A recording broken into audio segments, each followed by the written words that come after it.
seen anything like that. No good. Wide right. Little roller up along first. Behind the bag.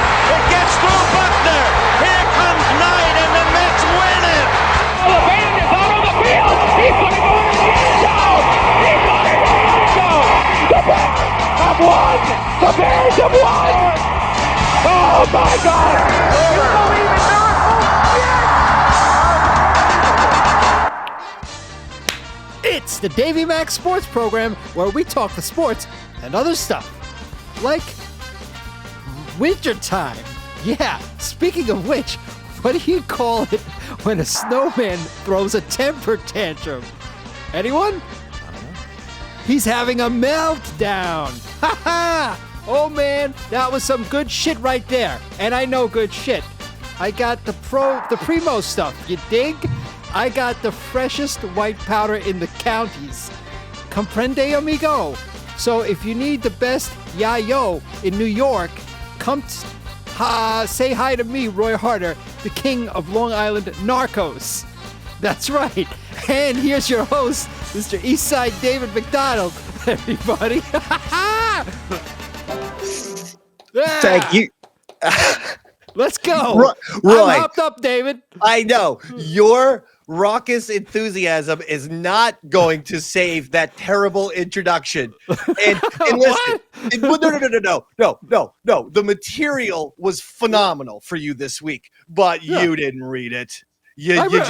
I did read it. I got the Yahoo in the best Yayo. You know that's Spanish for cocaine, dogs. Yayo. I don't know what Spanish, Dave. I'm pretty sure it's yayo. Just throwing that out. Well, there whatever. you guys. It's not what he said. That's the point. Yayo. It's not yayo. But regardless, Roy Harter, thank you so much for that terrible introduction. As always, it is the Davey Mac Sports Program on December 8th, 2025. Roy Harter, Bobby Tamburro, myself, Eastside, Dave McDonald. And today's episode, I'm just letting you know, it's about the corruption machine, which is ESPN. Okay, we're going to break it down because Notre Dame was completely snubbed by the College Football Playoff Committee, and it truly is all of ESPN's fault. ESPN is dirty. Corruption is running rampant through ESPN. They no longer are simply the network that covers sports and showcases sports. They are determining the future of sports. They are determining sports outcomes. They are determining sports matchups. They are affecting and influencing sports history. The tail is wagging the dog in this situation. Does everyone understand? ESPN now is controlling sports in a dirty, vile, immoral, and corrupt way. And we're going to break it down for you in this very episode right now. Gentlemen, are you aware that Notre Dame had the fourth best odds to win the college football national championship this year? Fourth best odds in all of college football. And Roy, 12 teams make the college football playoffs. You'd think that the team with the fourth best odds is going to be one of the top 12 teams in the playoffs, right? Of the course. answer was no. And the answer is because ESPN is partnered with the SEC. They have an SEC network presented by ESPN. And for years and years and years now, ESPN is partnered with the ACC.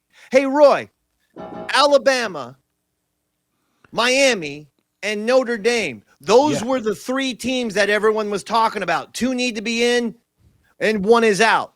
Okay. Interesting. ESPN is partnered with Alabama's conference and Miami's conference.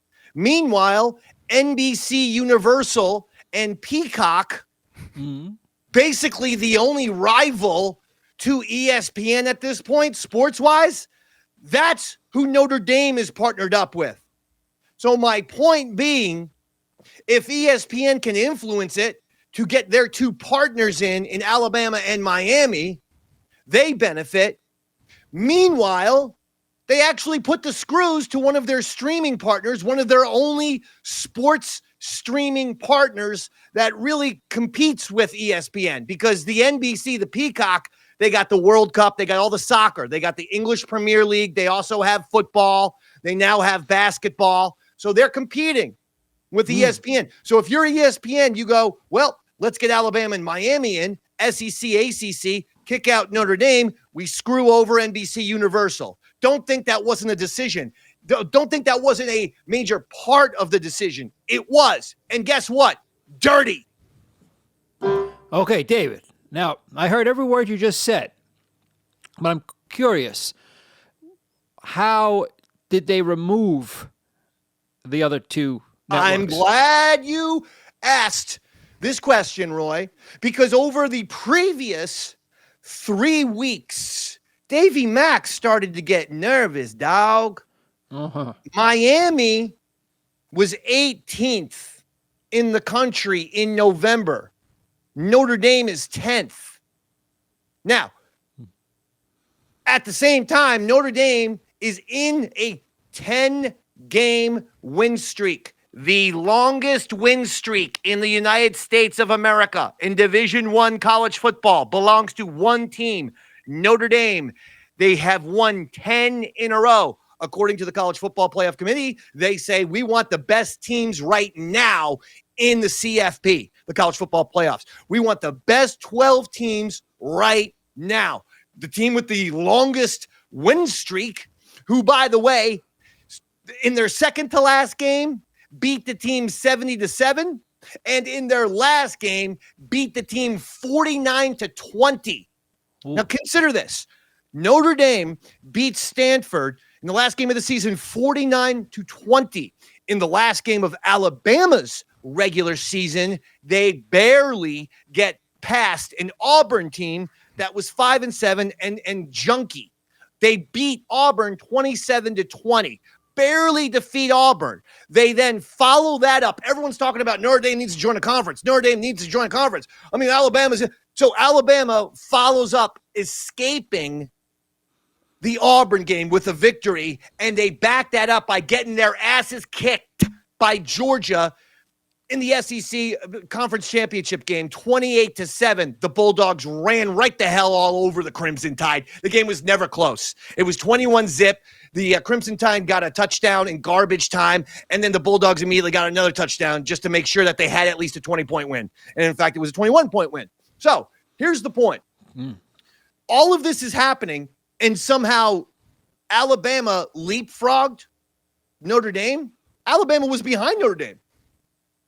Alabama struggles against Auburn. Yeah, they win, but they struggle against Auburn 27-20. Notre Dame defeats Stanford 49-20. So one team wins 49-20. The other team wins 27-20. Both Stanford and Auburn have comparable records, folks. One is 4-8, one is 5-7. It's not like, it's that big of a deal. So how does the team that plays worse jump over Notre Dame? I'll tell you how. Because it's a conspiracy. Because ESPN wanted Alabama and Miami in that thing because they're their partners. It goes back to money. They're their partners of ESPN. You get in the college football playoff, it's millions and millions of dollars to ESPN, and it's millions and millions of dollars to the SEC network, the ACC network, and the schools involved. They want all that money. So they absolutely systematically created a 2-week campaign, a smear campaign against Notre Dame. And by the way, this ain't Davey Mac crazy paranoia bullshit. No. Yeah. Okay. I'm a schizo. Yeah, I know. Yeah. I have mental issues. Oh, yeah. Yeah. I'm screwed up in the head, people tell me. It's true. On a daily basis. Yeah. Yeah. Yeah. I sometimes I don't even know if I can tie my shoes. It's difficult. The one not, Yeah, I hear you. Yeah, I mean, some people say, oh, you're a dirtbag. I saw you steal Slurpee out of the machine. You took it, you drank it, you took it again, you drank it, and then you took a small one, and then you paid for that, even though you paid 70 cents, even though you drank about $2.30 of Slurpee, and they say, Davey Mac, Slurpee thief. That seems like a stretch. Yeah. Slurpee thief. Here's the point. It's not me being paranoid. Are you guys familiar that during this past week, the ACC network on ESPN, that's the actual official name of the ACC network. It's the ACC network on ESPN. It's an ESPN channel, folks. ESPN owns that channel. That's an ESPN channel. Are you aware for the last week, that very channel replayed and spammed the Miami Notre Dame game from August 24/7. Every 3 hours, the Miami Notre Dame game was on. And then it's Miami Notre Dame game. And Miami Notre Dame. They kept spamming the Miami Notre Dame game to be like, hey, Miami played Notre Dame head-to-head and they won. By the way, I have no issue with Miami necessarily getting in because of the head-to-head victory, but let's not pretend that head-to-head victory is the most important thing in the world, okay? Because that head-to-head victory, the Miami quarterback is a fifth-year senior, that Beck dude, fifth-year senior. And you know who he was going up against with the Irish? A freshman making his first career start. The same freshman who the Notre Dame's down 24-10 in the fourth quarter, and he gets the game tied 24-24. And then some chintzy Miami Hurricanes field goal at the end. And that happened in August. That is not some sort of amazing win for Miami. A fifth-year senior against a freshman quarterback making his first start in college in his life. And you're bragging about this? And by the way, let me just tell you one other thing. Yeah. College football playoff selection committee chairman, the guy running all of this. Yeah. His name is Hunter Urachi. Well, there you go. This dope went on ESPN and said, I don't know if you're aware, but BYU versus Texas Tech was another important game with implications. We were told if BYU loses, Notre Dame's in. We were told if BYU wins, Notre Dame out. If BYU loses, Notre Dame's in. BYU goes out there and loses to Texas Tech in the conference championship. I feel like I'm okay. Well, this is what this Hunter Urachi, the selection committee chairman, said. He said BYU's loss in the conference championship then gave them 2 losses, and it moved them down. So Notre Dame was side by side with Miami. Notre Dame was like 9 in the rankings, and Miami is 10. Okay? So Gotcha. when they had that side by side comparison, this Hunter Urachi said they didn't even go by the head-to-head game. They simply went by resumes. Let me tell you something. If you did that, Notre Dame's resume is better than Miami's. Longer win game streak, barely a harder schedule, but a harder schedule. Better performances all around.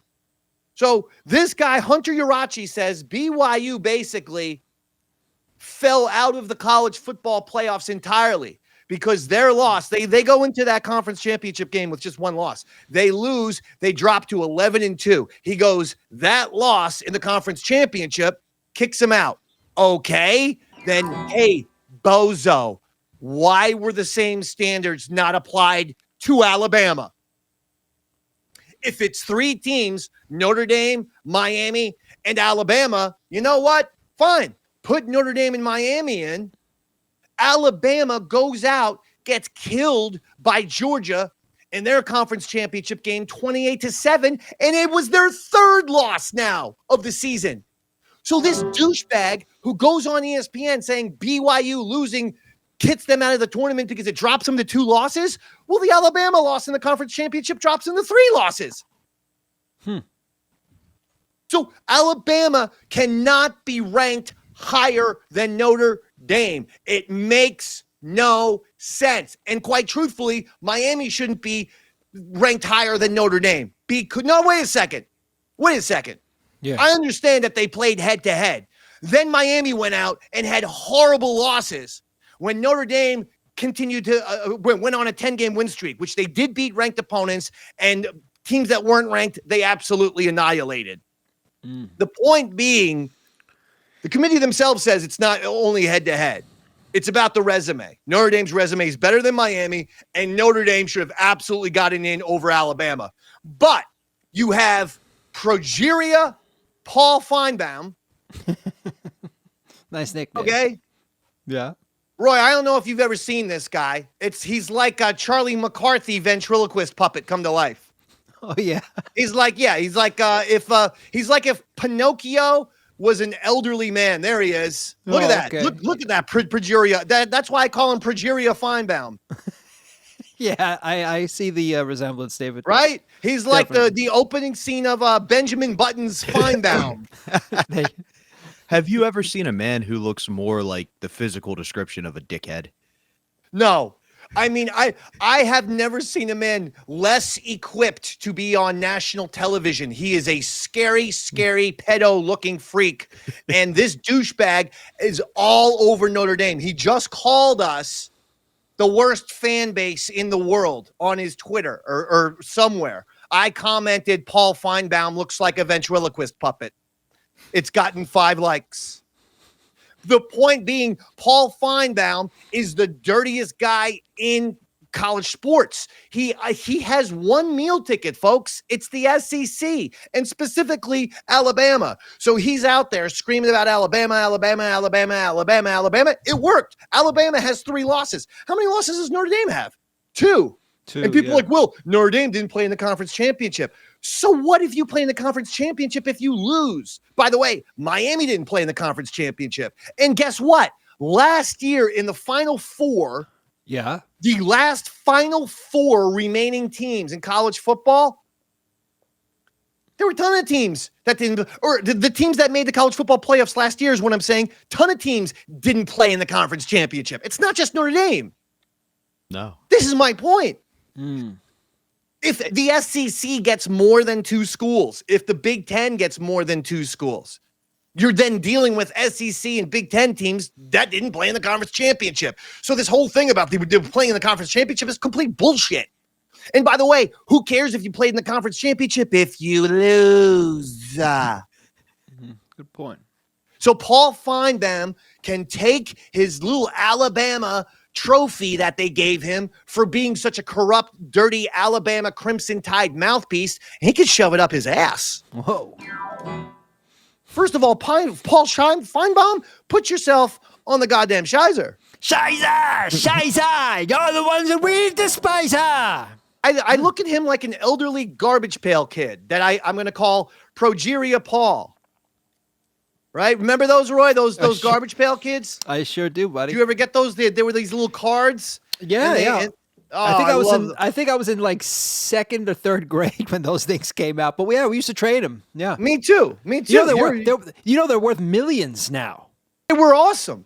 Yeah. Atom bomb, right? Is a little kid, and his head was actually a nuclear explosion. I remember that kid. Yeah. Yeah. And they would have all kind of fun alliteration names. I think Progeria Paul fits right into the garbage pail kids. Because you can't tell me he doesn't have some sort of weird wormy disease, or at least he's got some sort of Emperor Palpatine DNA going around there.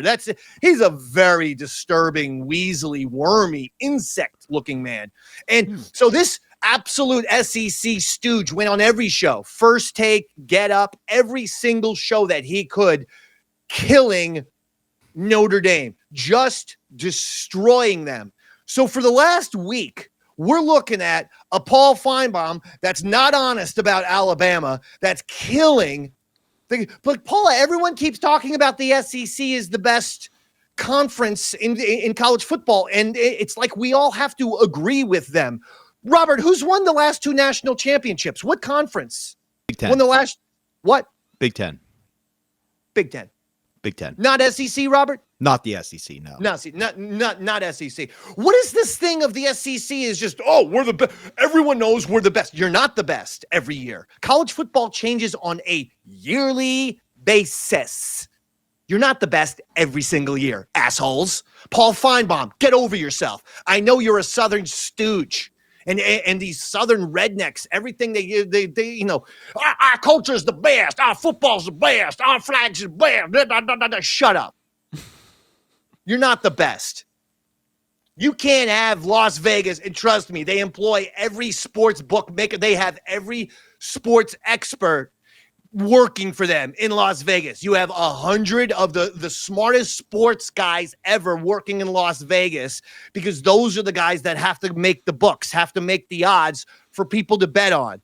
And if these guys are saying Notre Dame has the 4th best chances to win the national championship and they're not in the top 12, it's completely corrupt. Well, it is. ESPN did not want Notre Dame Fighting Irish in the college football playoffs this year. It's as simple as that. Why? I don't know.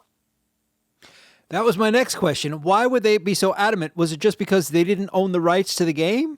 Well, one thing that I brought up, Notre Dame's partners is not Disney. At the end of the day, this is ESPN and Disney, and we all know how dirty Disney is. ESPN is just as dirty now, just as crooked, if not more so, as opposed to whereas Notre Dame is they're partnered up, like I said, with NBC Universal and Peacock. Yeah, yeah. So for ESPN to shit all over Notre Dame, it actually is shitting on their kind of competitor, if you will, Robert. Question now, because Notre Dame's not part of a conference, like if Penn State has to pay a share to the Big Ten, who does Notre Dame have to pay their share to, or do they just get all that money directly? Notre Dame gets the money. So it almost feels like not just ESPN, but college football and the NCAA as a whole would make more money if Notre Dame joined a conference, right? Now, listen to this, though, for a second. I'm going to present to you the opposite argument with that. Notre Dame, every game that they play is on national television.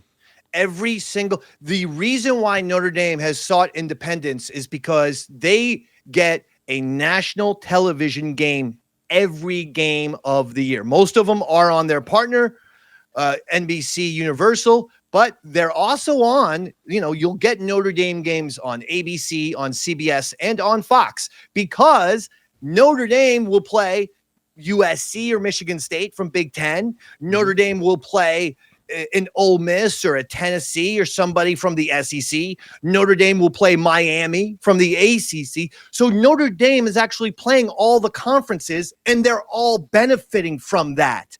Notre Dame, the amount of money they bring to your school just for a regular season game is unmatched by any university. Not my opinion. Fact. Forbes Business ranks Notre Dame as the most valuable college football program. It's not even close. And that's not about, who's going to win the most championships. It's about business. Notre Dame's contracts, TV contracts, are through the roof. They have amazing contracts. It's why kids should want to go to Notre Dame, because they can play on national TV every week. The point being, the reason why I think ESPN's done this, well, Notre Dame is not an ESPN team. They're not an SEC team. They're not an ACC team. Coincidentally, Alabama and Miami are. Alabama's an SEC team. Miami's an ACC team. They are both partnered up with ESPN. ESPN literally has the ACC network on ESPN, the SEC network on ESPN. Absolutely. And I think what they're trying to do is force Notre Dame into one of these conferences so that Notre Dame isn't making the money they are. Whether it be ESPN putting them on the SEC, the Big Ten, the ACC, whatever conference they join, ESPN gets that money. And if it's not them, at least the NCAA gets a cut, because the conference as a whole pays into the NCAA. So I think they're trying to choke Notre Dame into joining one of these conferences. Listen, I'm sure that they are. But the whole thing was Notre Dame ready to make the college football playoffs this year? Yes. Is this one of the worst snubs I've ever seen? Hell yes. Okay? I'm sorry. This is worse than the English Patient beating Fargo in the 1997 Oscars. No one watches The English Patient. You know this. We all know this. And yes, despite Robert Tamburro's terrible opinion and review of Fargo, where he said too much talking and eating. Yeah. It's 37% of the movie. Please. Your thoughts have already been put on the record. We don't need them echoed. Because nevertheless, I never even Fargo realized should have won. And I'm still perturbed about Shakespeare in Love winning Best Picture over Saving Private Ryan in 99 Oscars. Ridiculous. We serious, yos? Does anyone go back and watch Saving Private Ryan and go, I want to see an incredibly boring Gwyneth Paltrow Shakespeare movie where she cuts her hair and pretends to be a dude? That was probably a Weinstein. That was probably a Weinstein request. It was. I know. I'm sure it was. Give me Saving Private Ryan any day of the week over Shakespeare in Love. And by the way, I know all of you are thinking the same. None of you have gone back and watched the Shakespeare in Love in the last 5 years. I'll tell you who's gone back and watched Saving Private Ryan every goddamn Memorial Day. Davey Mac do. Every May, I have a Saving Private Ryan viewing. Every single goddamn May on Memorial Day. What do, you motherfuckers? Okay? Uncle Sam wants you. Remember those posters, Roy? I sure do. Yeah, we used to have them up in my grammar school classroom. Yeah. When the war started. He was kind of menacing. I always thought Uncle Sam was a little menacing, a little scary. When he goes, Uncle Sam wants you. I'm like, whoa, where? To do what? Right. Yeah. We're not going to some private island, Uncle Sam. Yeah. We should discourage uncles wanting you. That should not be a slip. I'll tell you what, though, Dave, I'd prefer Saving Ryan's Privates over Shakespeare in the Park. Come on, please. And I did actually buy that porno when I was a teenager, just because I wanted the case. Yeah. I displayed the case in my home for a long time. I thought it was funny. Then I got girlfriends who said, please throw this out. This is disgusting. Should have dumped them right away. So if we want to talk about why ESPN then the final nail in the coffin or really why this is a serious issue is because here's what I believe happened. Here's where I believe where the cover up and the corruption truly occurs. I believe that the committee was told by ESPN, hey, 2 out of 3 teams, if the 2 out of 3 teams are Alabama, Miami, and Notre Dame, we want Alabama and Miami in. And I believe that ESPN put pressure on the committee to mysteriously keep bumping both Alabama and Miami up in the rankings. Don't know how. Notre Dame kills Stanford 49-20. Alabama struggles with Auburn 27-20, and yet Alabama leapfrogs Notre Dame in the rankings. This was huge because if Notre Dame was ahead of Alabama in the rankings, they would have been in and Alabama would have been out. Now, surely. I don't know how Miami, who, yeah, you're right, folks. They beat Notre Dame head to head. First game of the season with their 5th-year senior against a freshman making his first career start. But nevertheless, you won. But then after that, you fucking lost. You had 2 shitty losses. And the committee says the most important thing is to get the best 12 teams right now. So you can't tell me that Notre Dame on a 10-game win streak isn't one of the 10 best teams right now, 12 best teams right now. What happened was the committee was told by ESPN, get our partners in.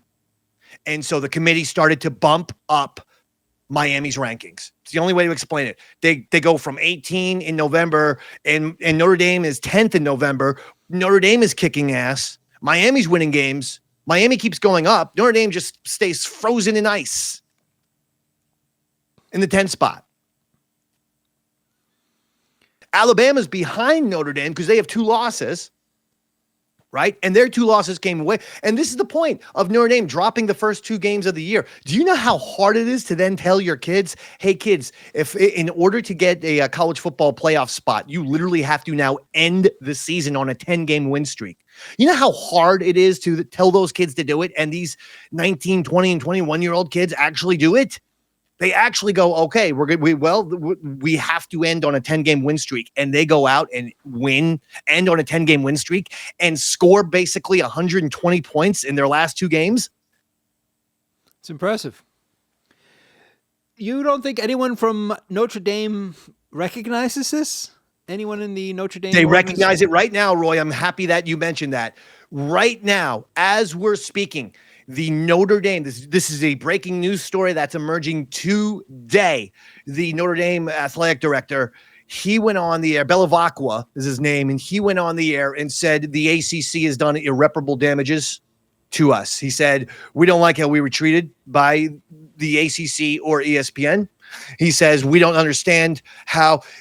Are you aware that the Notre Dame Fighting Irish, in all of the other sports, they're in the ACC. In 24 other sports, men's and women's sports, Notre Dame is in the ACC. That's their conference for basketball, for soccer, etc. Okay? Okay. The reason why they stay independent with football is because A, they can, but B, it's actually good for college football because then they can have rivalries with USC over here and Miami over here. Let me ask you a question, Dave. This is a basic one. Why the fuck are there so many committees and conferences? I don't understand this. Why isn't there a college? There's 350 Division I college football teams. Great. 350. So you couldn't have one league.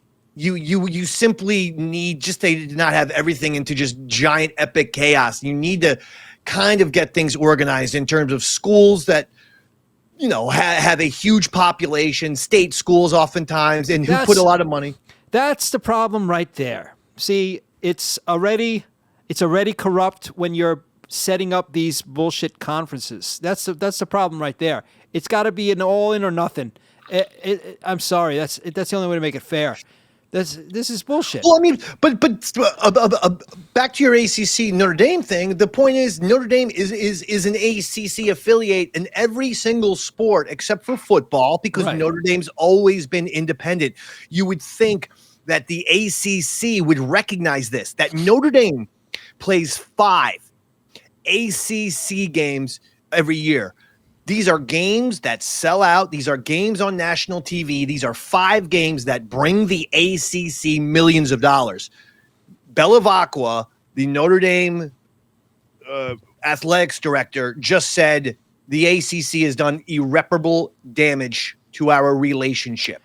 So they should pull out the basketball teams and all the other teams. I think that is absolutely going to occur. For starters, Roy, you know, if you don't go to college football playoff, you still play in a bowl game. They give you a bowl game.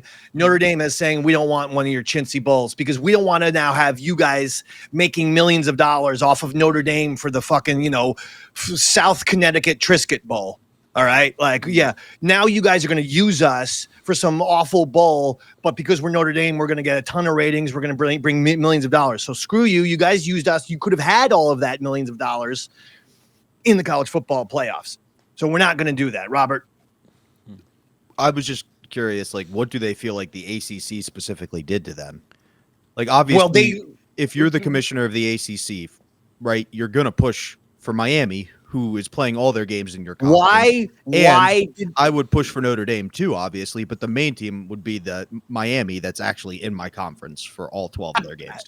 Because they didn't need to go after Notre Dame. They should have went after Alabama. Gotcha. Alabama was the team with 3 losses.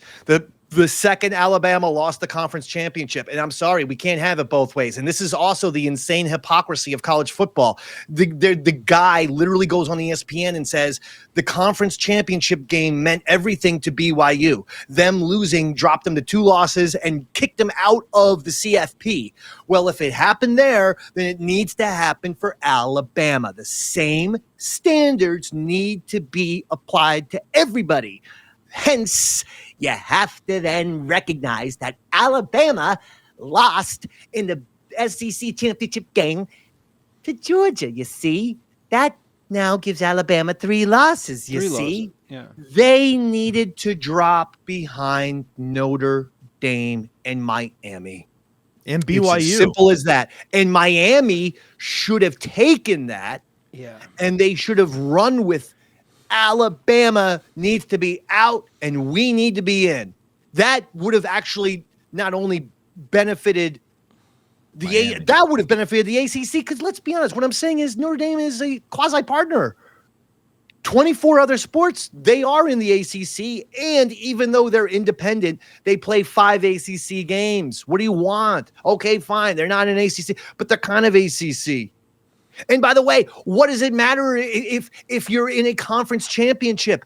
How was Miami, by the way, not in the conference championship? It makes no sense. Yeah. We had a 7-5 Duke team.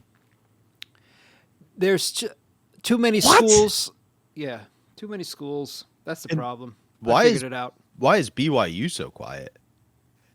Like, I would be furious if I was BYU. 2 losses. You lost in your conference championship. Alabama has 3 losses. They lost in their conference championship. It feels like if you're picking one of those schools, BYU should get in, right? Yeah, I agree with you. Here's the point, guys. We've been saying this for years now. I've been saying it for well over a decade, how dirty ESPN is getting. But I didn't realize it was just full-on corruption, Watergate type of conspiracies and cover-ups. It is beyond dirty. I'm not sure how much I can watch ESPN. And the whole point of the Davey Mac Sports Program, I'm going to tell you, was to do a show that spoke to the passion, the sometimes irrational, illogical at times passion of the regular sports fans. So we wanted to cover sports and sports media with the same sort of insane, raucous enthusiasm and crazy passion. And so when you factor that in, I have to watch ESPN because it's just required for this show. But it is difficult to watch that network now. I have never, and I'm saying this, I know I get on here and scream about ESPN being dirty and corrupt, and it's fun and games. Today, I mean it. ESPN is the most corrupt entity in all of sports, and they truly are killing sports. The gambling app, the insane amount of conflict of interests. Imagine if Walter Cronkite was trying to give you the odds of the Kennedy versus Nixon election in 1960, and Walter Cronkite's like, hey, by the way, put your money on JFK. I like JFK. Put your money on Kennedy, baby. I like, can you imagine if the news guys were telling you to gamble on presidential elections? How insane that would be. This is happening on ESPN. They're at once supposed to be the sports news, but then they're encouraging you and telling you who to gamble on. They have multiple shows, especially with that little weasel who sometimes grows the mustache and sometimes doesn't. He's got way too high hair. He's one of these, he looks like he should be an American Idol host from 2003. He got the hair and a little mustache, and he literally tells you, gamble on this team, gamble on that team. How is this not a conflict of interests if ESPN is telling you who to gamble on, and they're also those supposed to be reporting the details of that game? So, hey, this guy is hurt. That's a detail. Let's just say Justin Jefferson is hurt. Breaking news. And then the guy over here goes, hey, put all your money on the Miami Vikings opponents because Justin Jefferson's hurt. And then we find out Justin Jefferson wasn't really hurt that badly. And he plays in the game and catches 12 balls for 160 yards and 4 touchdowns. And all these people who thought that the ESPN story of Justin Jefferson getting hurt were screwed over because then the gambling show guy goes, hey, Justin Jefferson's hurt. We just reported it. Put all your money on the other team. I think Folks, that hurts the credibility. Yeah. Exactly, folks. Does anyone not, but me, not see this? No. This is the biggest scandal in sports right now. ESPN currently is totally covering up a massive gambling scandal. The NBA gambling scandal has disappeared. It is gone because ESPN's partnered up with the NBA. Do people not understand what's happening? ESPN is not only controlling sports, they're controlling every single narrative around sports. And ESPN's It's a monopoly. It's the dirtiest thing to happen to sports in 100 years. And I'm being is deadly serious about this. And God damn it, if Congress ever wanted to do something, because a bunch of these douchebags in Washington, D.C., all they care about is just, getting on TV and being fit. Guys, I'm telling you, you have something. You have something right in your lap. Do congressional hearings of ESPN corruption and how they are truly corrupting the sports landscape in the United States of America, period. You said it, Dave. For starters, it's going to be tough for Congress to do anything about it. They can't even release a list that was on somebody's desk for 2 months. But true, but when they did that steroid thing, it had an impact. Major League Baseball put they then put in very stringent steroid and PED testing. So all those hearings with the baseball kind of did have an effect, is all I'm saying. Absolutely. And the other issue is ESPN has a monopoly on sports. Like, sure, Yes. there are other outlets where you can get your news, but everybody, for the most part, tunes into ESPN. Like, CNN just announced a partnership with Kalashi, the gambling app, and it doesn't really matter as much because we already know what team CNN's pushing for. Like, we already know the bias there. There's another team pushing for the other side. But with ESPN, it's just one group that's pretending like we have everybody represented, and it's not. It's just telling you what to gamble on. It's taking everything. It's going to ruin sports as a whole. It's not going to. It has. If you're a Notre Dame Fighting Irish fan today, you were looking forward to the college football playoff experience because we thought we had a chance to actually win it all, and we weren't wrong in thinking that. Las Vegas agreed, as I just said. They said Notre Dame had the fourth best chances of any team to win the national championship this year. Any team. And somehow we're left out of the top 12 teams in tournament. Look, folks, what the hell is Tulane and JMU doing? Okay, like they want one small school at least because they want to like pretend like, hey, maybe a Hoosiers type of thing could happen. Maybe some fun underdog story could occur, like a March Madness, right? So we're going to, okay, fine. One small school. Why two? How do JMU and Tulane get in over Notre Dame? One or the other. What the hell is going on? Got to win your conference, and Notre Dame's not in one. They're trying to choke them in. Well, hey, and one last thing. Kirk Herbstreit, blow me. He probably would. Yeah. He probably would. Yesterday on the show, his voice was hoarse. So, yeah, he probably was sucking a little D. Because he was like, oh, guys, I think they made the right call with Notre Dame. Hold on. Oh, I got hiccups from all the semen I ingested from the SEC commissioner. I know the guy went to Ohio State, so you would think, he's Mr. Big Ten. But no, he's a phony like the rest of them. He is Mr. SEC because he works for ESPN.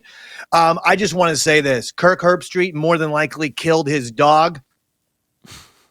And he has replaced him with another dog. Yeah. Within seconds. Sorry, it's not fun. Or Kirk Herbstreit is, trust me when I tell you, folks, I want to make a prediction right here. December 8th, 2025. You heard it here first. Let's hear it, Dave. I'm always right when I tell you, folks, about phonies and that people will be exposed for being a phony. Many years ago, I went on the Ron and Fez show and said, I guarantee you Ellen DeGeneres is the most evil piece of shit on the planet. I don't for a second believe she's the queen of nice that they tried to brand her back in the day with the talk show. The queen and the little dancing, the little weird, before the show. Roy, play a little, yeah.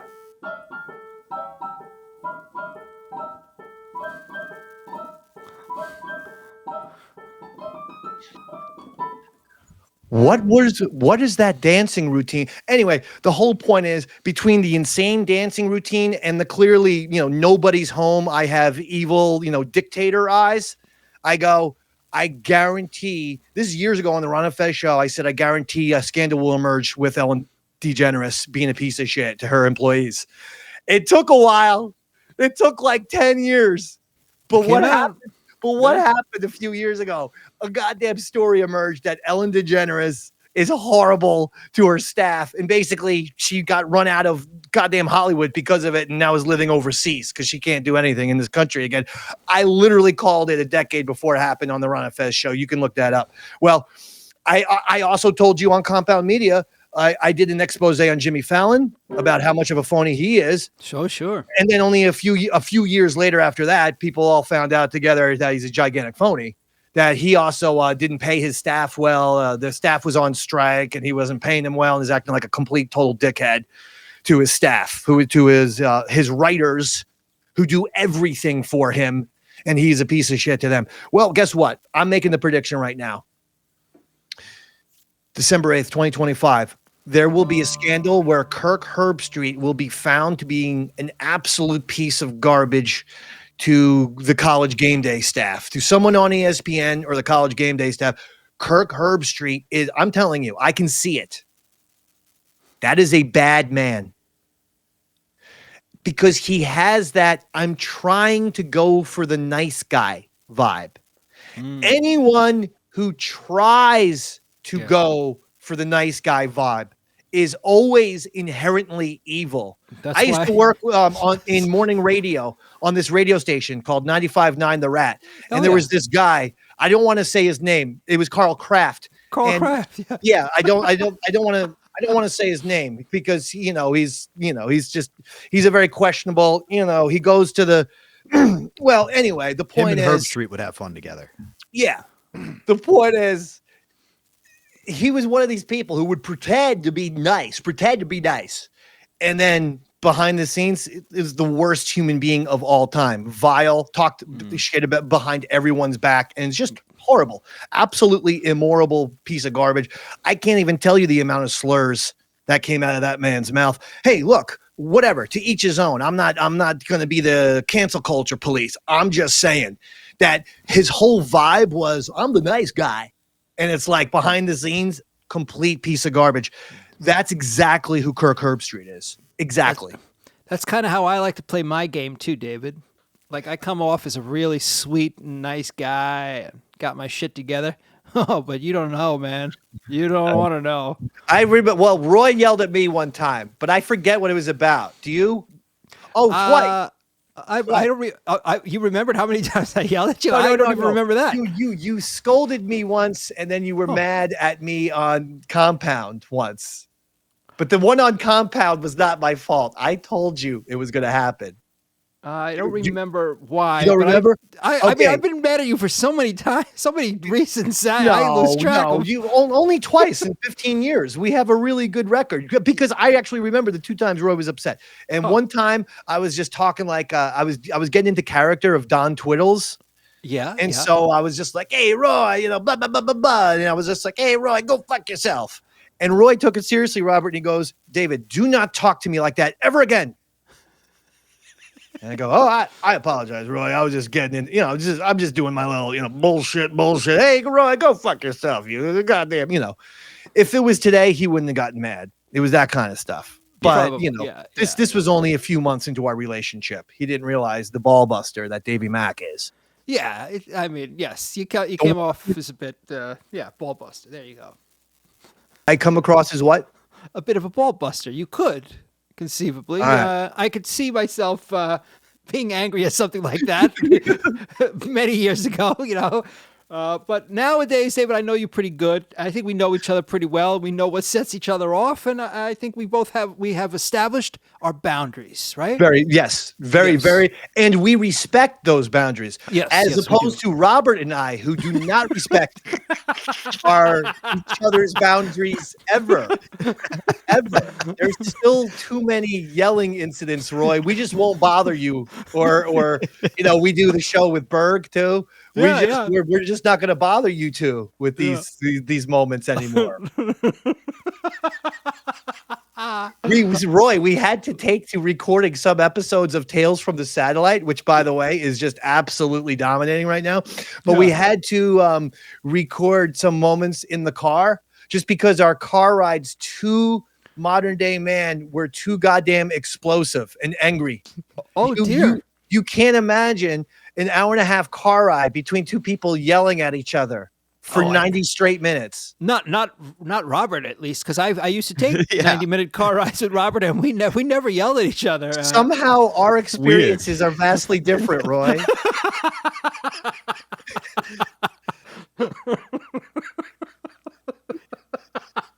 Matter of fact, we had lovely rides. Yeah, I can't think of a single incident you and I had, Roy.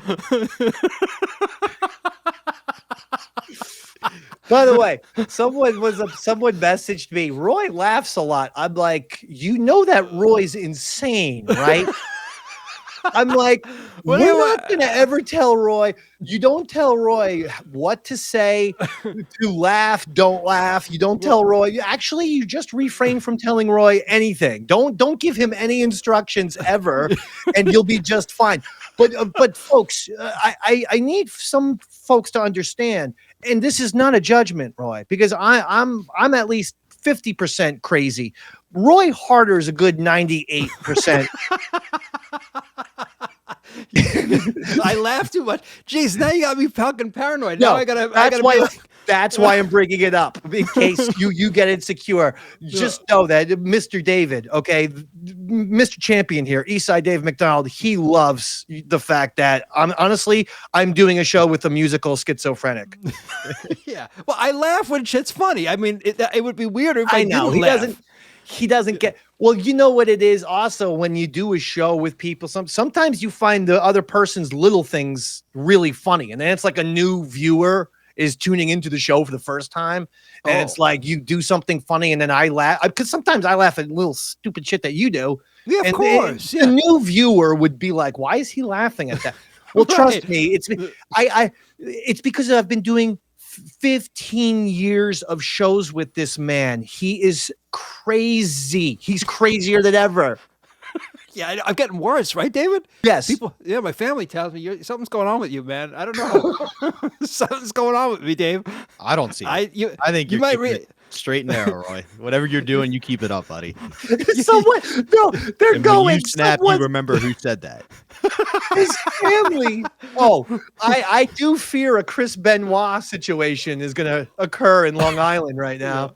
But I like the fact your family said, "Hey, there's something wrong with you," and you're not taking that as a serious warning. Yeah, no, I think it was just more about like, hey, chill out, calm down.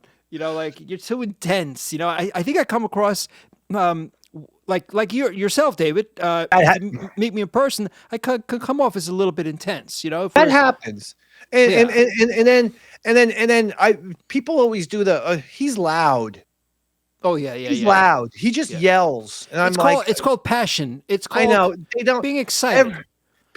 Everyone wants people just to be boring, lame Twitch streamers where they're just like dully like playing a game and they're just like, yeah, so like even if they're saying something amazing, their delivery sucks. It's like, yeah, I'm playing Zelda right now, guys. By the way, guys, just to let you know, the other day I murdered my parents. They won't be around anymore. In case anyone's like, sometimes I know you guys hear in the background, my mom's like, hey, you want a grilled cheese, Evan? Well, now she's, her and dad are buried in the backyard. Oh, yeah. Got the bonus gauntlet. Hold on, guys.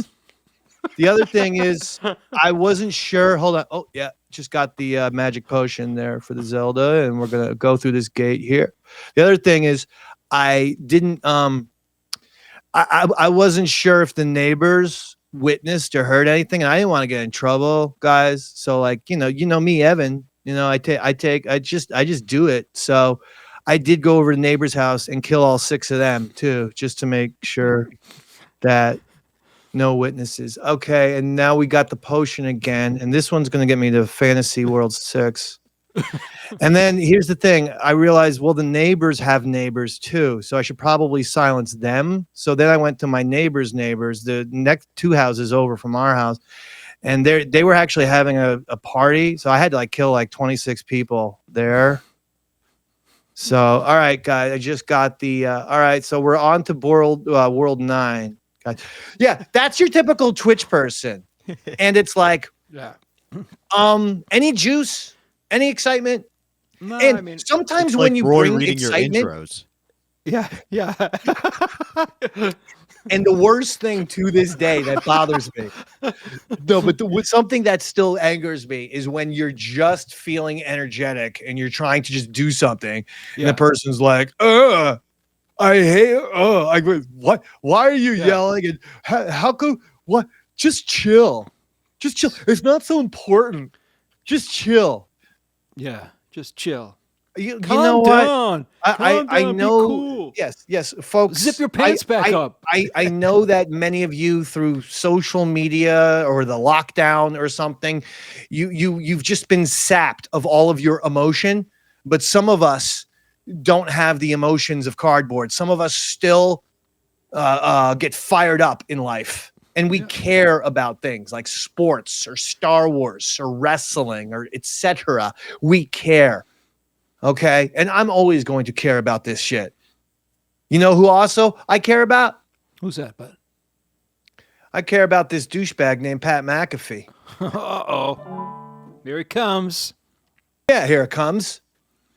Because as Robert even has pointed out, the list of Pat McAfee ripping off the Davey Mac Sports Program goes long and far.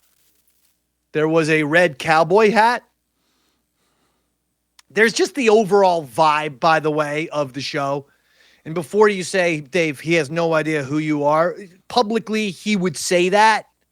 But privately, he's already said publicly he said he is a massive Opie and Anthony fan. He was obsessed, was his words, not mine, with the Opie and Anthony channel on Sirius XM 15 years ago when he was a shitty punter for the Indianapolis Colts. Well, who was on that channel? The point being, it doesn't take a rocket scientist to say that Pat McAfee saw what I did and said, I could just put millions of dollars. I can take my football money and put millions of dollars of production money into this shit and totally take off this small, podcaster and YouTubers thing. Just take it off for a bigger audience. Ship it over to Portnoy at Barstool. Ship it over to the dirty heads at ESPN and just do this guy, right? We know that this has occurred. One of the things that Davey Mac Sports Program is known for is our musical ability, our 2 hit songs specifically. I mean, we have more hit songs. By the way, Roy, I just got quick aside, and I'll get back to McAfee in a second. Yeah.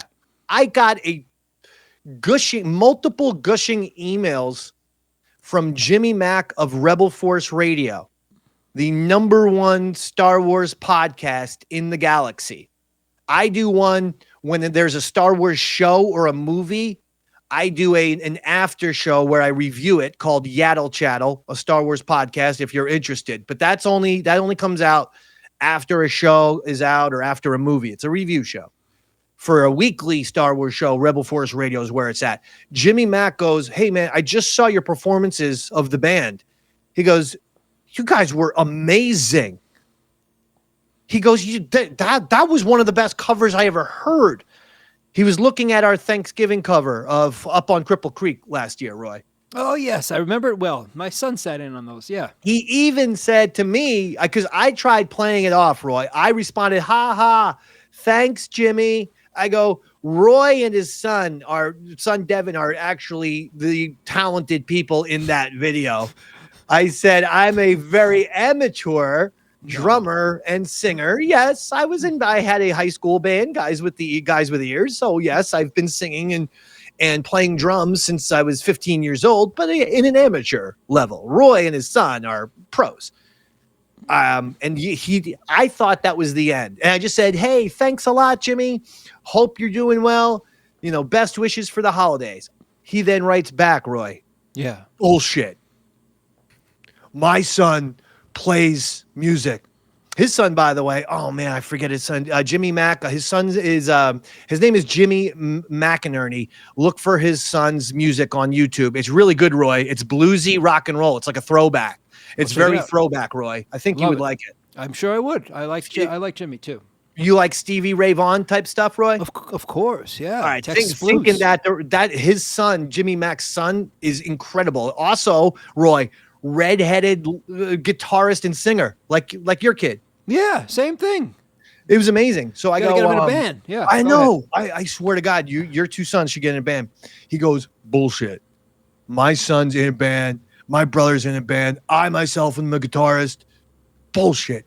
I worked in radio for 50 years or for 30 years in Chicago. He goes, you guys rock. You guys actually rock. I go, you know what? That is true. So basically, I go, you're right. I go, well, then in that case, Jimmy Mac, here's the Dave and Roy's Rock and Roll Party. It's a playlist on YouTube. I encourage everyone to go check out and save 99 videos, 99 songs and performances from Davey Mac Sports Program, East Side Dave Show, everything. Okay. And we're talking about the cameos, the Ray Wiley Hubbards. The Damian Dempsey's and Damian Dempsey's. They're all of the pie tasters. Yeah. The pie tasters. There's also you have some cameos. You got some fun. Check that playlist out. But now back to this asshole, because where Roy and I can actually play music, Pat McAfee saw what we did and decided to also do what Roy and I do. Here now is the Pat McAfee single Dookie, and I would hope that Green Day is suing this man. Yeah. Oh, I mean, I don't know if he can get it. I guess he gets away with it because Dookie was an album name and this is a single. Okay. But it still means shit, David. Right. But I would also wonder, that would be like you and me, Roy, having a song called Sgt. Pepper's Lonely Hearts Club Band. You got me thinking now, buddy. The point is, it's a very famous album. It's literally their breakthrough, first. I guess they had a little independent album, but it's their breakthrough album. This song's called the Blue Album. Here's Dookie by Pat McAfee.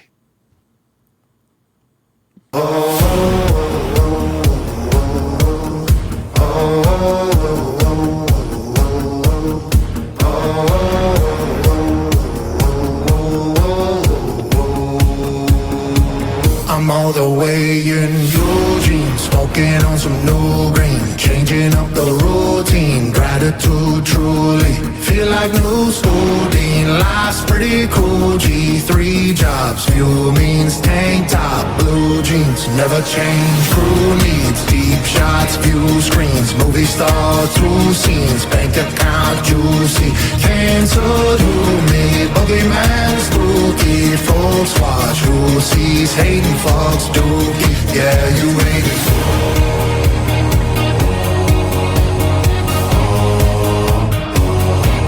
yeah, you waiting for dookie, yeah, you waiting for dookie, yeah, I'm up here in Eugene, smoking on some new green, checking out some new scenes, and you waiting for dookie.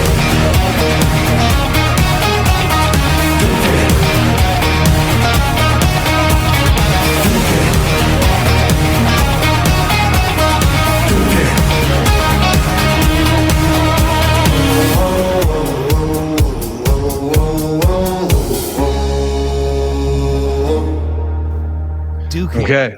Yeah, So- it wasn't too bad. He's got a bit of a hook. I have to. I'll give credit where credit's due. Okay, let me point multiple things out. The I'm The AI someone. production? Look, I'm sorry, you can't pretend that a song like "Fuck Tom Brady" didn't have any influence on this absolute thieving meathead. Bare bones lyrics, like spooky and just whatever he was saying, just awful crap. I get it, simplistic, childlike lyrics, but I will say how telling that song was, because on our show, we turn our creativity outward. Yes. On our show, we put our musical ability to a target that is outside of ourselves. We rapped about Tom Brady. We rapped and sang about Brian Cashman and how awful he is. The point being, I'm sorry, I ain't Freud. I think it's incredibly telling that the first single that Pat McAfee puts out is very defensive, is all about you hating fucks. Yeah, you hating fucks. You hating fucks. You're all Dookie. Yeah, I'm sorry. Somebody is hearing the noise. Somebody's hearing the noise, baby. I'm sorry. The Davey Mac Sports Program has gotten into the McAfee kitchen. You can't tell me it hasn't. This song is the most defensive song, and it's totally defensive out of nowhere.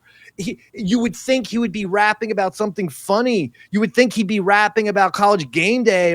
Instead, it's you're all hating fucks. You're all Dookie. You're all whoa. Defensive much, McAfee? Are the walls closing in?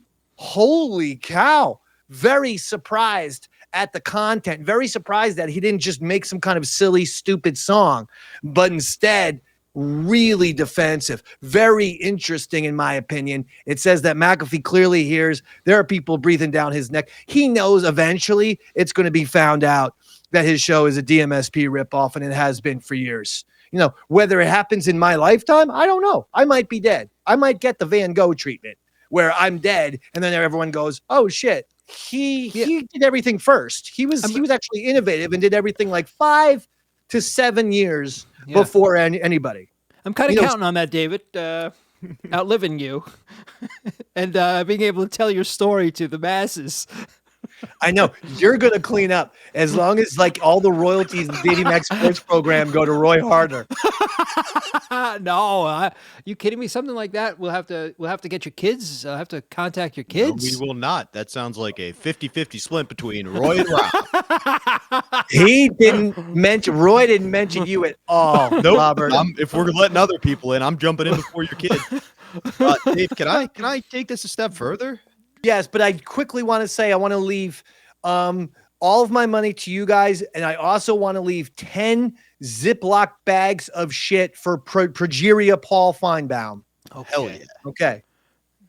Go ahead, You Robert. remember we had a hit song, not the biggest hit you've had, which was obviously "Fuck Tom Brady," but the follow-up classic of "Fire That Ferret," Brian. It was also a big hit, Robert. Yeah, We always make things larger than life. Oh, of course.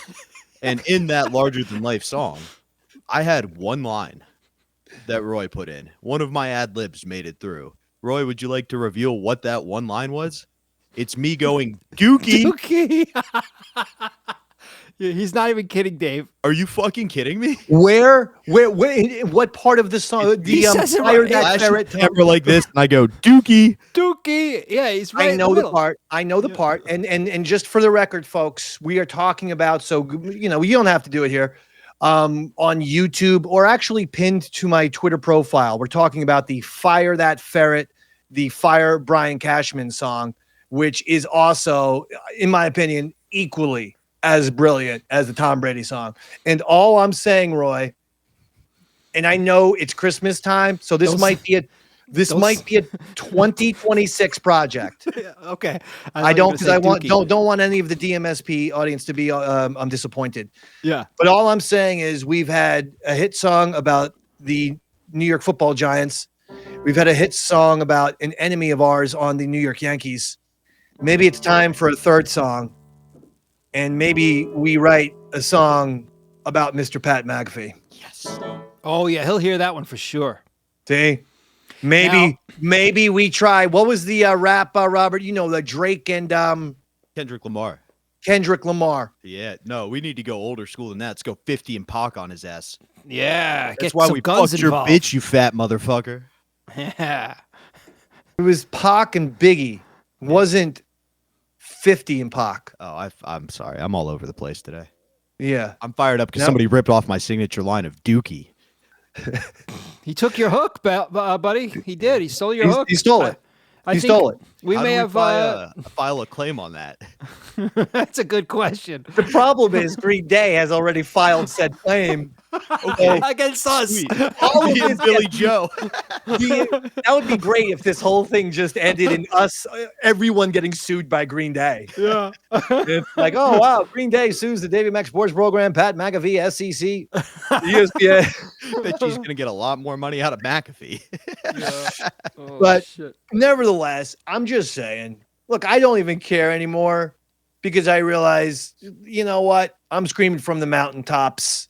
The McAfee ripoff thing is real, though, because every time we're looking, it's another Davey Mac. It's either he's ripping us off, or then if he's not ripping us off, we get credit for doing everything, literally everything that he's done on his show 10 years before he's done it. Truly then making us innovative. If you're beating someone by a decade of stuff, you're actually then ahead of the curve. You're actually then innovative. So I suppose the Davey Mac Sports Program, when it comes right down to it, is the most innovative sports show of all time. Yeah, man, I'd rather be Kraftwerk than DJ Aoki. You know, the guy who ripped them off, basically. I mean, you couldn't have done something a little. That was the best. You couldn't say silence ever. Pearl Jam and Cream. I was hoping it would continue. I thought I thought my feet dropped out. You could have done an Eddie Vedder, Scott Stapp situation or something, but you know, I wanted to go full on obscure. But there's some truth to that. There's some truth to it. Happens in music all the time, where you have a band that makes something and another band gets backing of a corporation, and they go, "We're going to put all our millions of dollars behind this corporate rock band," and that corporate rock band just checks out the indie bands and goes, "Oh, that's a cool riff. Let's take it." Yeah, absolutely, it happens. I'm just saying. But anyway, course, yeah. That's the McAfee song. So Roy, 2026. Yeah. We need to work on a Pat McAfee song. All right, let's we'll come up with a hook, and then also get to work. Yeah, I want us to. We have to be in a Kendrick Lamar situation. We're going to probably be implying that McAfee's on Epstein Island and things like that. Oh yeah, he may come after. Well, you know what? Well, let's just do it and see what happens, Dave. All right. Let me ask a very important legal question right now. Yeah. If you do something in musical form, it's not slander or libel, right? If I'm saying, if I am talking about Pat McAfee like he's hanging out with Joe Biden and Barack Obama on the Epstein Island, I'm not gonna.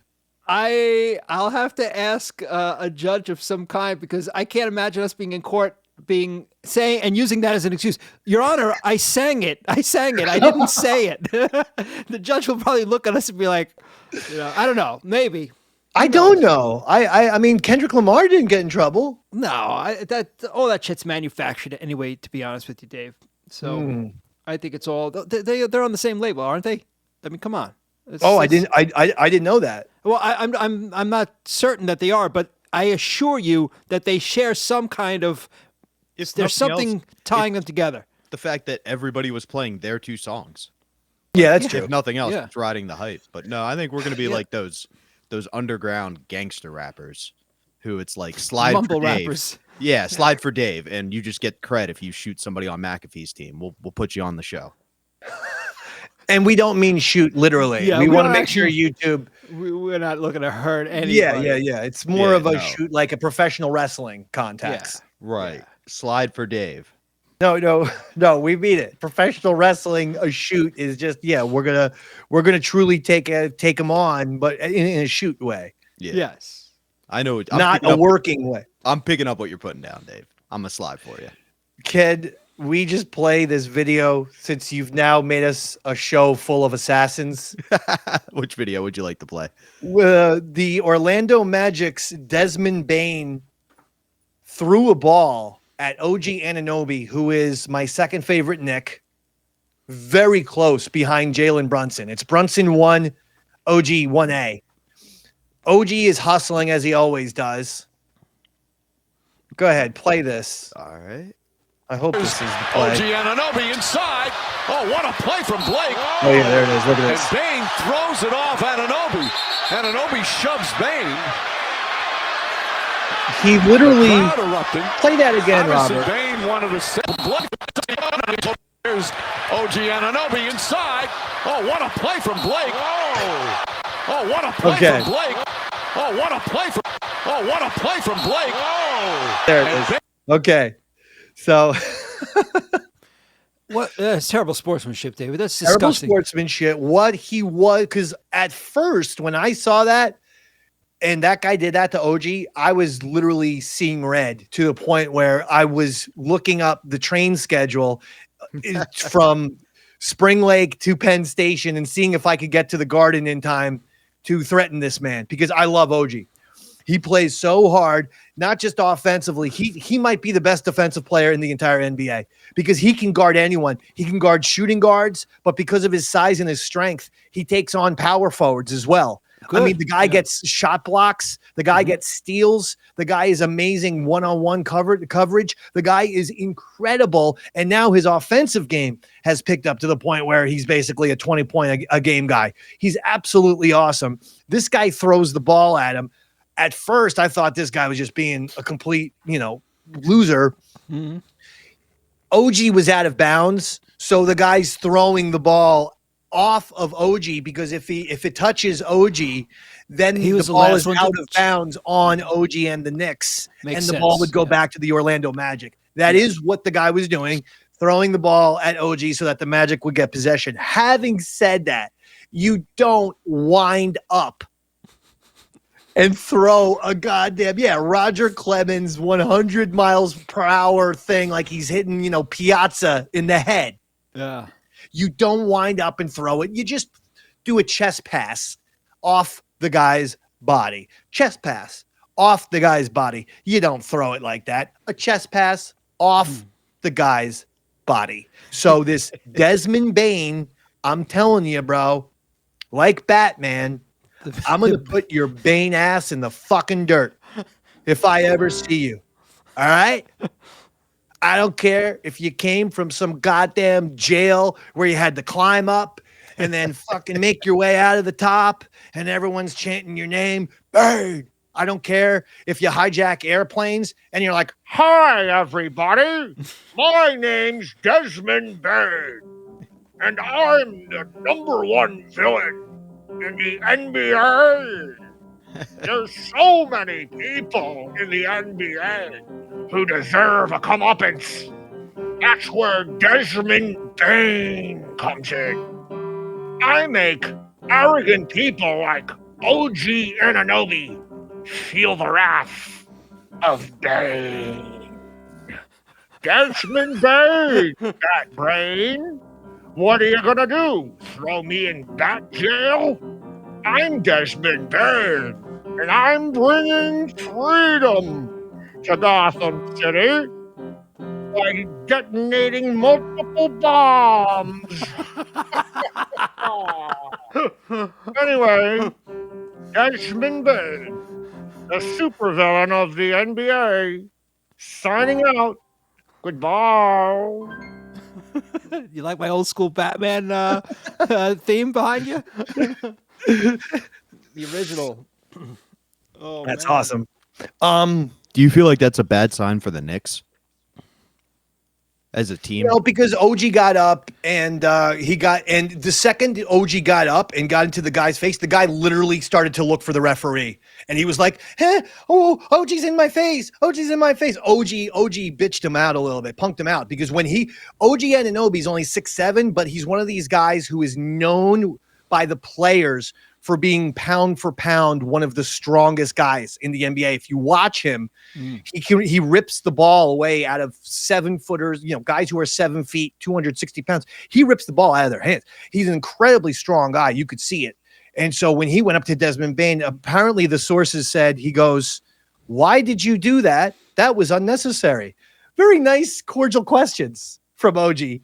But he also had the guy like this, and the guy instantly turned to the ref. He's like, he's got his hands on me. He's got his hands on me. So I know what you're saying, Robert, that if OG didn't get up, he would have been a bitch. But to me, he made Desmond Bane look like the bitch when he confronted him. And Desmond Bane looked like a total coward. Yeah, I agree there. I just feel like if you're the G League player who's sitting the last spot on the bench and you see that happen, you go clean Bane's clock. Like, you go get your lick back. Yeah. Maybe sports has moved on from that, but it feels like you know what I mean? No, I'm telling you only because I love OG Anunoby that I myself, if I was like the 12th guy off the Knicks, I would wait till Desmond Bane gets a Bane is on a breakaway, and I would take both legs out from underneath him, and it would look like the Road Warriors hitting the Doomsday device on Ric Flair in 1985. See, that feels a little premeditated. I'm saying as soon as he throws the ball, you go punch him, you go, emotions got the best of me. Yours feels like you're calculating and waiting to seriously injure this man. Oh, yeah. I would definitely be calculating to seriously injure that man. Now, one thing, too, as if yesterday wasn't so bad, and I said to Stanley Mac, my son, I'll make 2 FaceTime calls because we're rooting for 2 things. Both things determined by a committee yesterday. Insane. The number one thing was the Notre Dame thing. And of course, ESPN, the corruption machine, which is ESPN, made sure that their mission was accomplished and keeping Notre Dame, the Catholic school, out. But the second thing bothered me as well. Don Mattingly was eligible to make the Hall of Fame yesterday, the Baseball Hall of Fame, along with some other guys, some of the steroid guys, Bonds and Clemens. He also had Carlos Delgado, Dale Murphy. Again, folks, Don Mattingly from 1984 to 1989 was the best player in baseball. That's 6 seasons. We put Gale Sayers in the NFL Hall of Fame for having the same kind of career, being the best running back in football for about 7 years and having to retire due to injury. And it was the same thing with Mattingly. He basically broke his back and had, stuck around till 95, had some good seasons, did some good things, was always amazing defensively. 9 Gold Gloves. Don Mattingly won 9 Gold Gloves. He might be the best defensive first baseman of all time. It's probably either him or Keith Hernandez. You have the 9 Gold Gloves. You have, I think, 7 or 8 All-Star teams. You have the MVP in 1985, the batting title in 1984, Major League record of hitting home runs in 8 straight games in 1987, Major League record of 6 Grand Slams in 1 season in 1987. He's got the records. He's got the stats. Finally, if you put Don Mattingly next to Kirby Puckett side by side, their statistics, their career statistics are identical. You can't tell them apart. Hey, folks, guess what? Kirby Puckett's in the Hall of Fame. So yesterday, they have what's called the Eras Committee, Roy. It used to be called the Veterans Committee, but now it's called the Eras Committee. They get 16 people.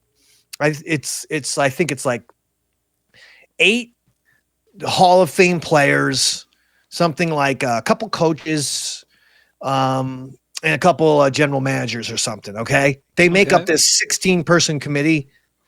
Don Mattingly finally going to get in, right? He suffers. And Don Mattingly, for being such a class act, has had the worst luck ever. the Yankees win the World Series in 78. His first year with the organization as a minor leaguer is 79. So he starts immediately after. He goes the entire time. He retires in 95, no World Series. And then the day he retires, the next season, the Yankees win the World Series in 96. That's the kind of bad luck that drives a man insane. Then he gets to his first ever World Series this year as a bench coach for the Toronto Blue Jays. They're up 3-2, and they choke the World Series away, including being up in Game 7, and they choke it away. And there's the image of Mattingly and Bo Bichette on the top steps of the dugout, basically forlorn, like, I can't believe we lost this. And only a couple months after that insanely painful moment, you can't just do the right thing and get Donnie Baseball in there? You keep him out? Why? Is it just destroy everything Davey Mac loves day? How is Don Mattingly not a Hall of Famer? Can't we just do these people don't they even just have a heart? That I think pretty soon, if Don Mattingly has one more moment of bad luck or one more setback for his career, I'm scared he's going to jump off the Chrysler Building. Like, can we just give the guy something? He's been a baseball lifer now of 40-something years. Give him a little something, okay? He deserves to be in the Hall of Fame. Yes, he does. Put him in. That's all. You can't think of many people, if any, who gave more to the game of baseball than Mattingly. Yeah. Especially at that level. Mattingly came in when I was like 9 years old. He visited me in the hospital, signed a little piece of paper for me. I still have it in my house. To Roy, best wishes, Don Mattingly. Yeah. What the? I've never heard this story before. Can you please tell us? I just did.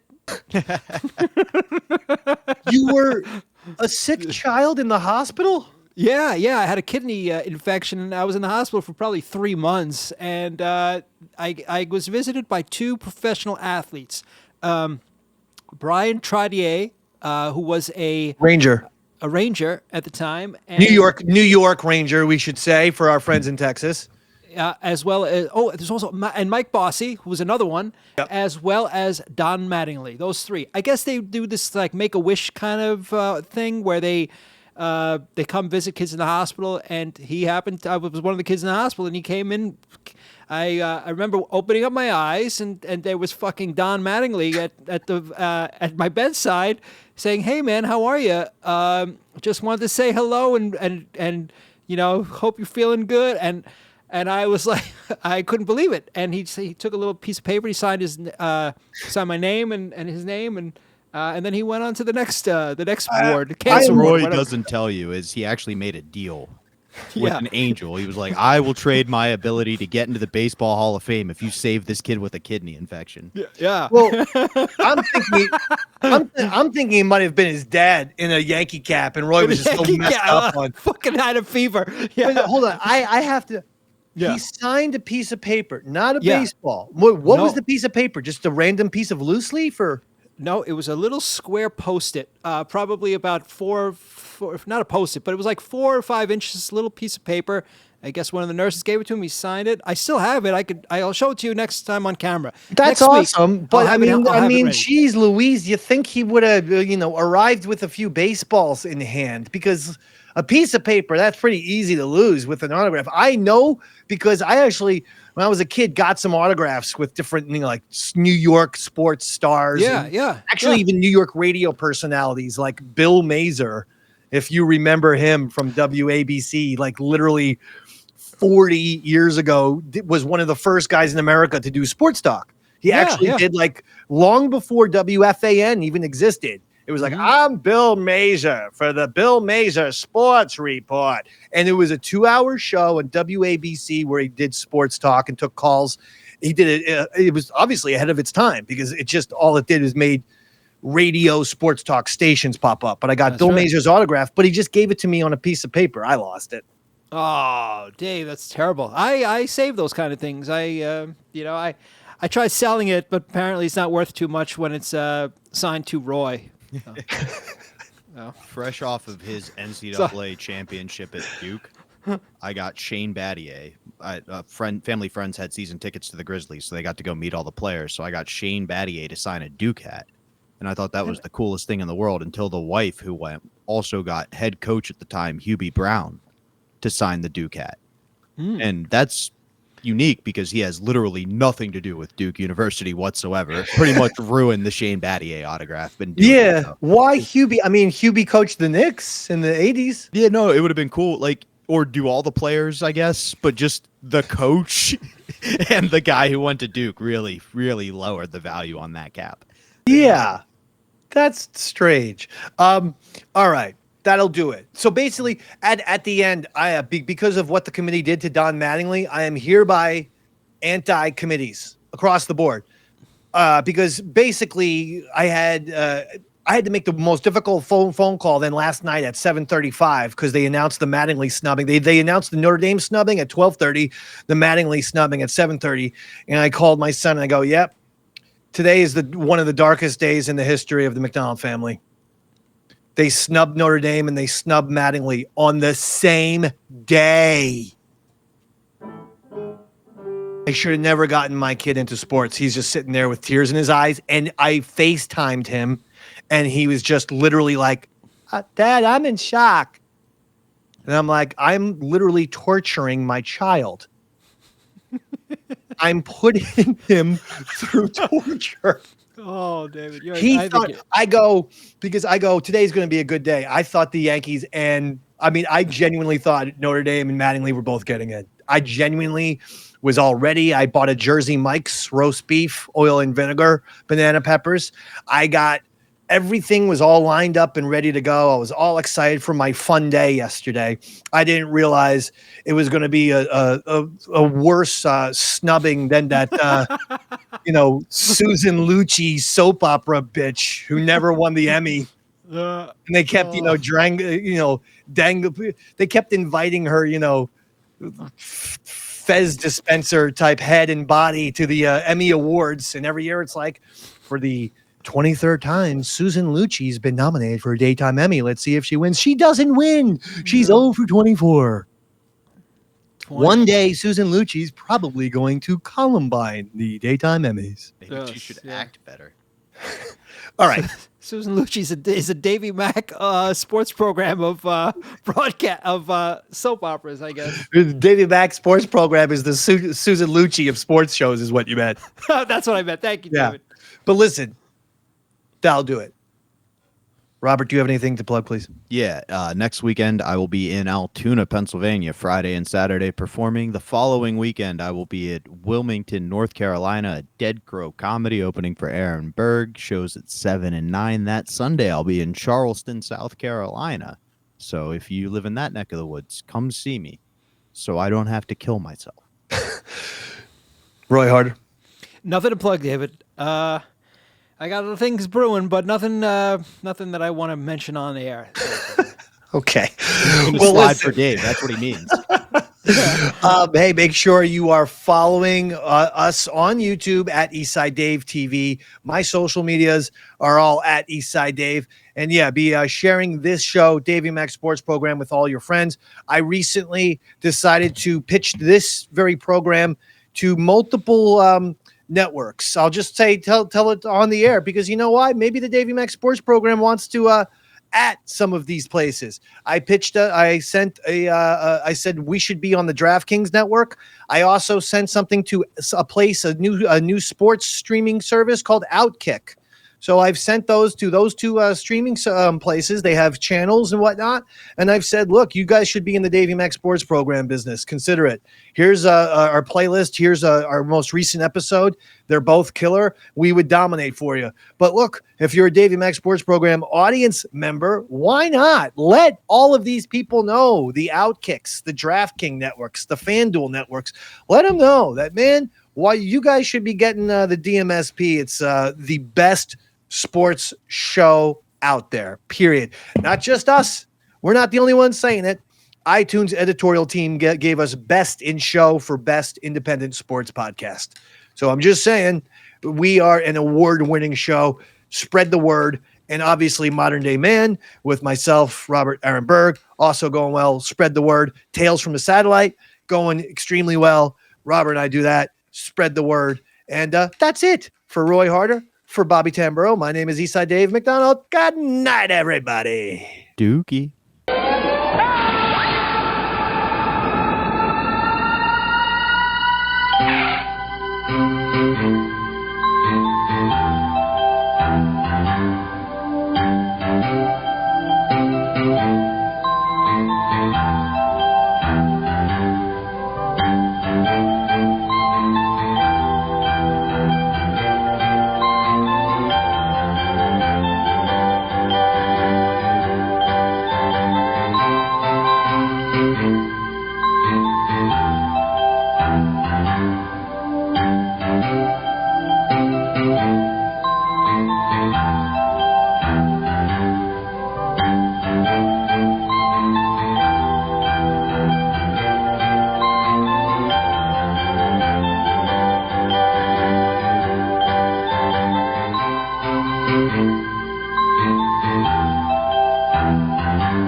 Thank you.